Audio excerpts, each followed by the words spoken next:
আসসালামু আলাইকুম। প্রিয় দর্শক, অন্য মঞ্চের আলাপ চাইতে আপনাদের সকলকে আমন্ত্রণ জানাচ্ছি।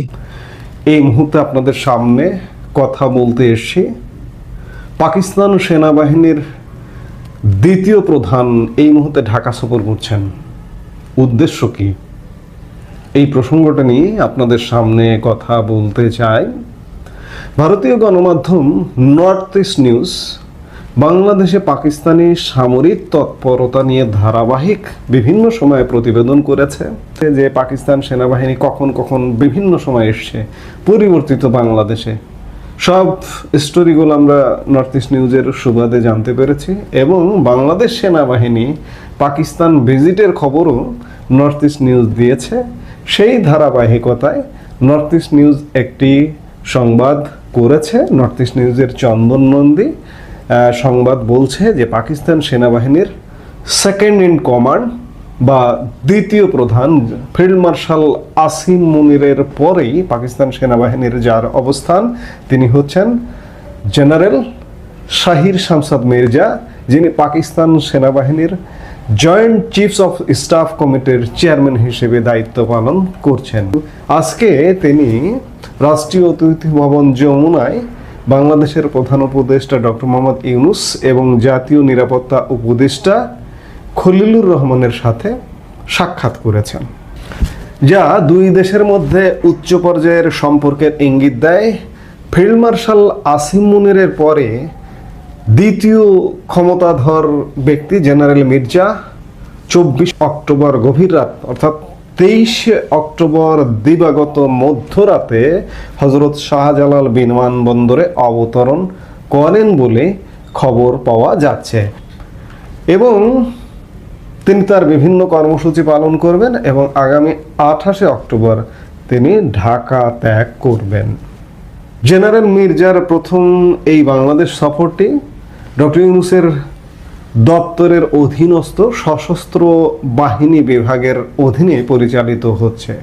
সশস্ত্র বাহিনী বিভাগের নেতৃত্বে আছেন principal staff officer lieutenant general SM. Kamrul Hasan, যিনি 8 আগস্ট 2024 তারিখে ইউনুস অন্তর্বর্তীকালীন সরকারের প্রধান হিসেবে দায়িত্ব গ্রহণের 5 মাস পর চলতি বছরের 11 জানুয়ারি বাংলাদেশ সেনাবাহিনীর অফিসারদের একটি দলকে পাকিস্তানে নিয়ে গিয়েছিলেন।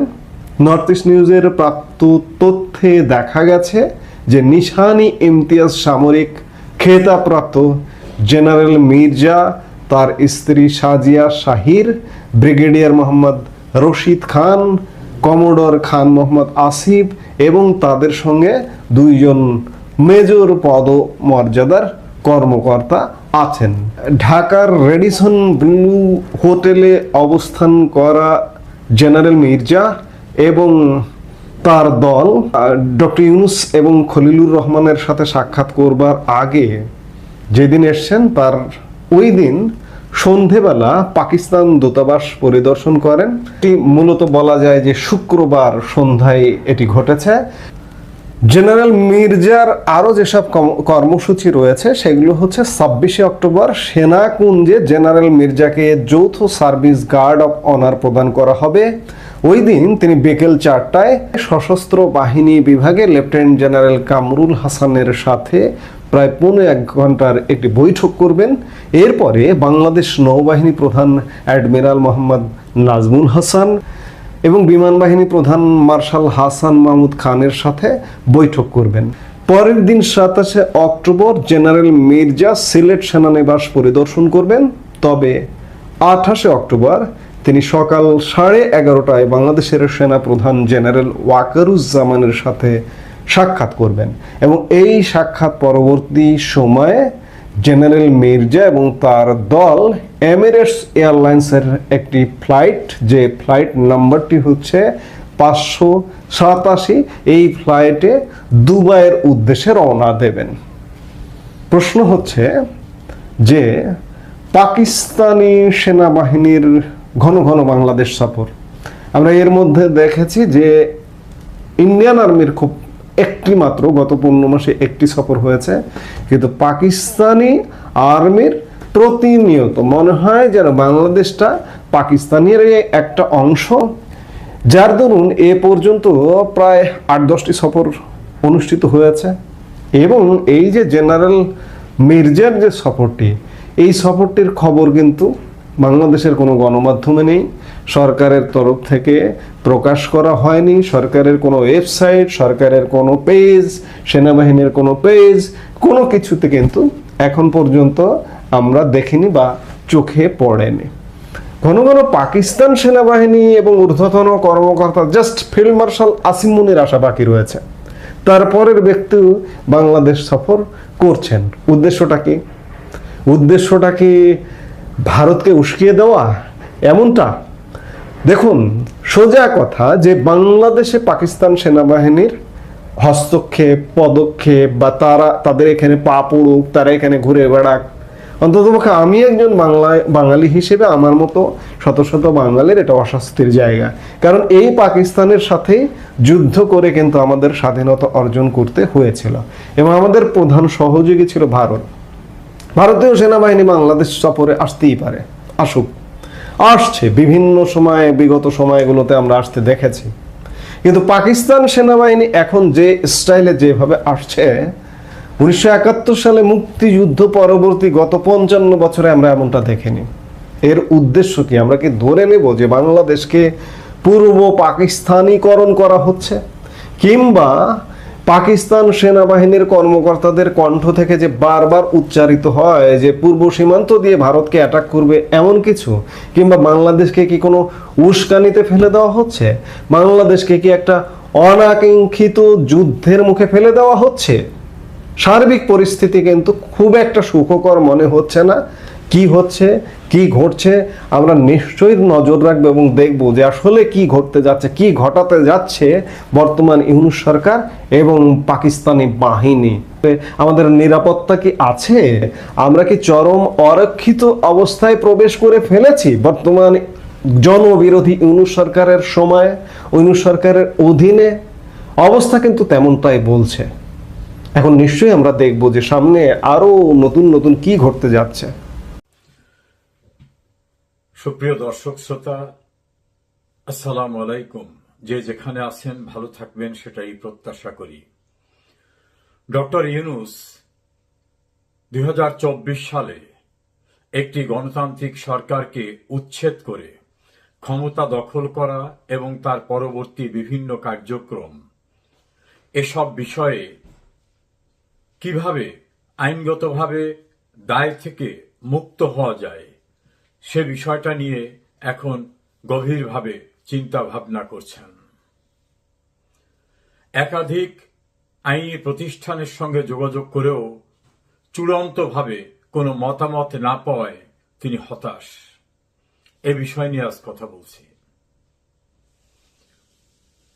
2024 সালের জুলাই আগস্টে আন্দোলনের নামে দেশে যে ভয়াবহ নৈরাজ্য, সহিংসতা, নাশকতা, রাষ্ট্রীয় প্রতিষ্ঠান ধ্বংস করা, পুলিশ হত্যা করা, অন্যান্য মানুষদের হত্যা করা এবং এটাকে মেটিকুলাস ডিজাইনের মাধ্যমে করে শেখ হাসিনাকে উচ্ছেদ করার পরবর্তীতে অনেকটা আত্মপ্রমাদ গুণে আনন্দে আত্মহারা হয়েছিলেন ইউনূস এবং তার নেপথ্যে যারা শেখ হাসিনা সরকারকে উচ্ছেদ করার কার্যক্রমে প্রত্যক্ষ পরোক্ষভাবে সম্পৃক্ত ছিলেন।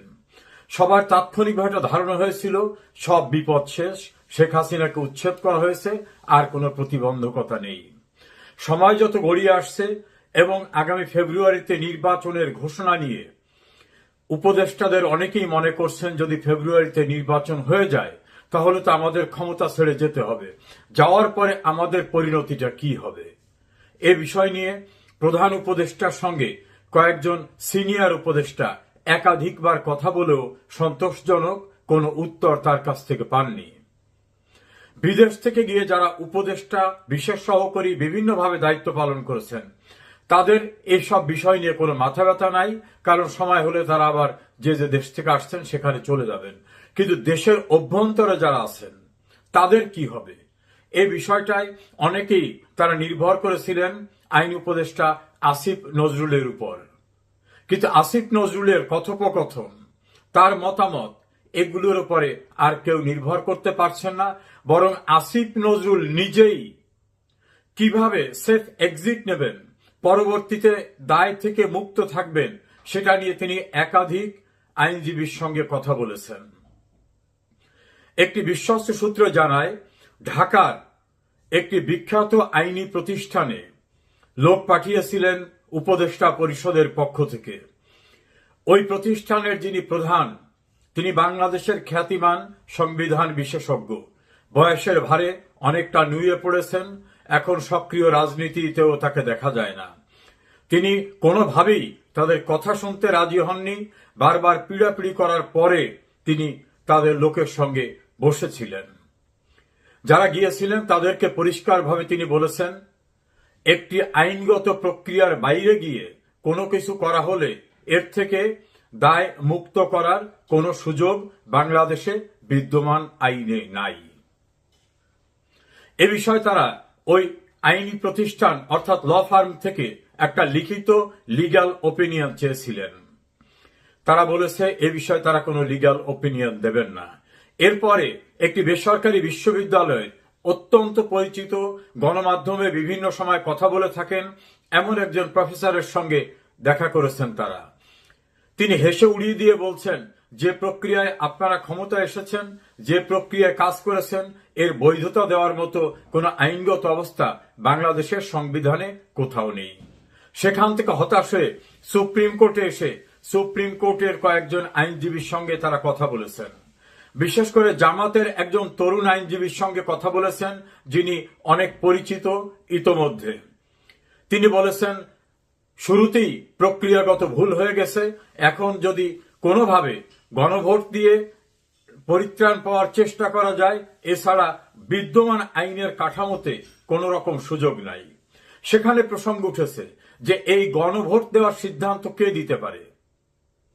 আইনজীবীদের একাংশ বলছেন, পার্লামেন্টই কেবলমাত্র গণভোট অনুষ্ঠানে সিদ্ধান্ত দিতে পারে। তো পার্লামেন্ট তো নাই, তাহলে কে দেবে?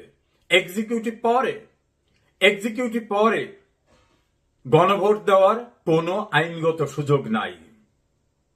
এক্সিকিউটিভ পাওয়ারে এক্সারসাইজ করতে হবে রাষ্ট্রপতির মাধ্যমে।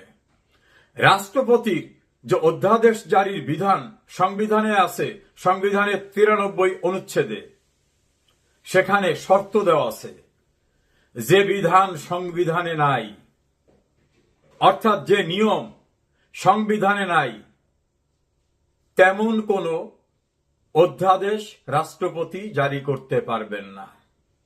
তাহলে সংবিধানে গণভোটের বিধান নাই, এই সংবিধানের বাইরে গিয়ে রাষ্ট্রপতি কোনো অধ্যাদেশ জারি করতে পারবেন না।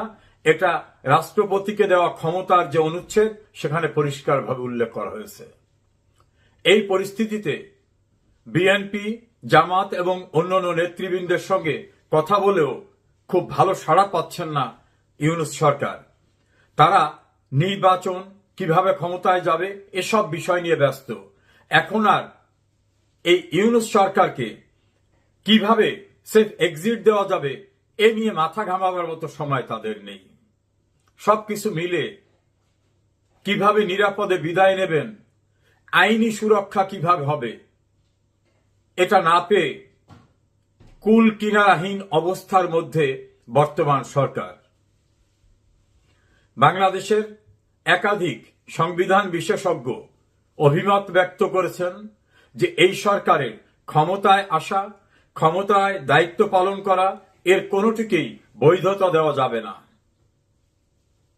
তারা সংবিধানের ৫ম সংশোধনী এবং ৭ম সংশোধনীতে সুপ্রিম কোর্টের দেওয়া রায়ের কথা উল্লেখ করে বলেছেন, পার্লামেন্টের নিরঙ্কুশ সংখ্যাগরিষ্ঠতায় যে সংশোধনী গ্রহণ করা হয়েছিল তাকেই সুপ্রিম কোর্ট বাতিল করে দিয়েছেন। ফলে বর্তমান সরকারকে এক অনিশ্চিত সময়ের জন্য অপেক্ষা করতে হবে, এছাড়া বিকল্প নেই। নতুন দল এনসিপির এক আইনজীবী বলেছেন, আওয়ামী লীগকে কোনোদিন আসতে দেওয়া যাবে না, তাহলে আর সমস্যা থাকবে না। আওয়ামী লীগকে কতদিন আটকে রাখবেন? একদিন না একদিন তো আওয়ামী লীগ আসবে, তখন কি হবে? অন্যদিকে ক্ষমতার ভাগাভাগি, অর্থ, এসব বিষয় নিয়ে এনসিপি এখন 3 ভাগে বিভক্ত। এই পরিস্থিতিতে ডক্টর মোহাম্মদ ইউনূসের বাংলাদেশীয় উপদেষ্টা এবং কর্মকাণ্ডে জড়িত যারা, তাদের ঘুম হারাম, অর্থাৎ তাদের কৃতকর্ম বাংলাদেশের বিদ্যমান সংবিধানের বিধান অনুসারে রাষ্ট্রদ্রোহিতা। এবং তারা শপথ নেওয়ার সময় বলেছেন বিদ্যমান সংবিধানকে প্রোটেক্ট এবং প্রিজার্ভ করবেন, অর্থাৎ ওই সংবিধানকে মানবেন এবং সংবিধানকে রক্ষা করবেন। যে সময় শপথ নিয়েছেন সেই সময় যে বিধান ছিল ওই বিধানের বাইরে আসার আবার সুযোগ নেই। অপরাধ যখন সংগঠিত হয় তার পরবর্তীতে তাকে ভূতাপেক্ষ সুযোগ দিয়ে ক্ষমা করার কোনো বিধান নাই।